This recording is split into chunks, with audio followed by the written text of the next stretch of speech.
Outside Betty the Badger's bakery, a winter wind whistles through the treetops, scattering frost across the glass. It is a freezing, snowy night in Sleepy Forest, the kind of night that practically demands you stay indoors. Inside, the bakery is a haven of warmth. The air hangs heavy with the sharp, sweet scent of ginger, nutmeg, and cinnamon. Upstairs, 3 little badger cubs are fast asleep, leaving the kitchen entirely quiet, except for the ticking of a clock and the gentle cooling of the oven. But down on the countertop, a curious bit of winter magic is taking hold.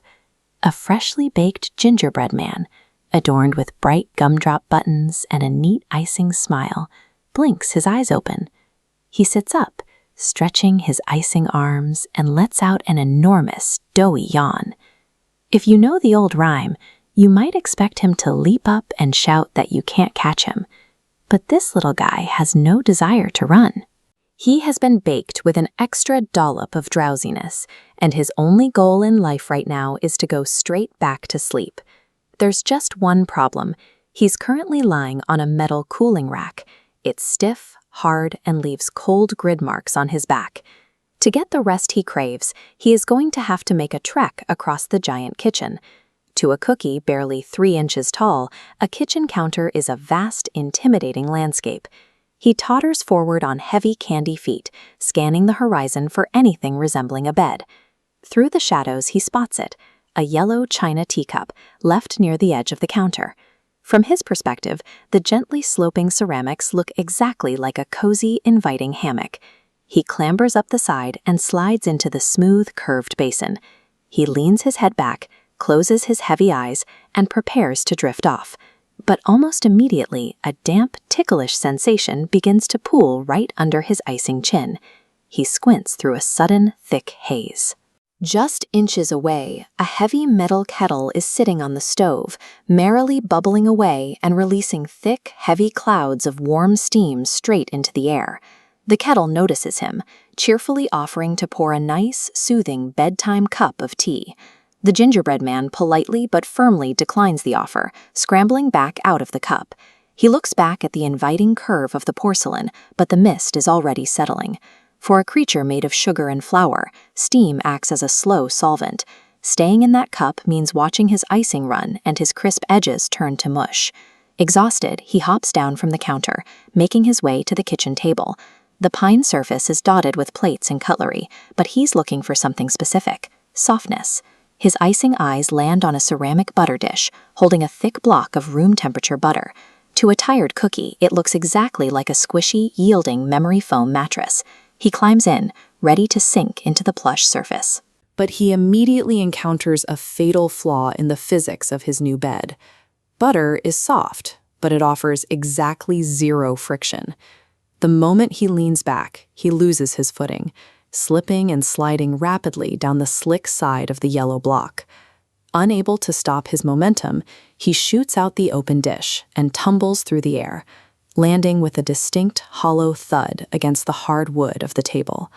He slowly picks himself up, checking his elbows for cracks and dusting off crumbs. He stares at the soft yellow block of butter with a newfound exhaustion.